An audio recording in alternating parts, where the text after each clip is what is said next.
திருச்சியிலிருந்து இன்று மாலை 6:50 மணிக்கு சிங்கப்பூர் நோக்கி புறப்பட்ட விமானத்தில் தொழில்நுட்ப கோளாறு ஏற்பட்டிருப்பதால் தொடர்ந்து அந்த விமானம் வானிலேயே 10க்கும் மேற்பட்ட முறை வட்டமடித்திருக்கிறது. சுமார் 2 மணி நேரத்திற்கு பிறகு அந்த விமானம் பத்திரமாக தரையிறக்கப்பட்டிருக்கிறது. 2 விமானிகள் மற்றும் 127 பயணிகள் அந்த விமானத்தில் இருந்த நிலையில் ஒரு பரபரப்பான சூழல் தற்பொழுது அங்கு திருச்சி விமான நிலையத்தில் ஏற்பட்டிருக்கிறது.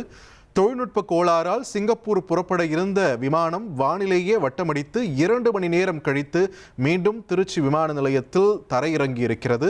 இதனால் அந்த விமானத்தில் பயணித்த அத்தனை பேருடைய பாதுகாப்பும் தற்பொழுது உறுதிப்படுத்தப்பட்டிருக்கிறது.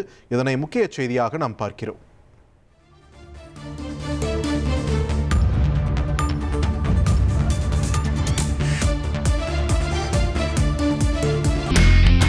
இனி செல்லும் இடமெல்லாம் செய்தி. தந்தி டிவியின் வாட்ஸ்அப் சேனலை ஃபாலோ பண்ணினா செல்ல இருக்கும் இடமெல்லாம் செய்தி.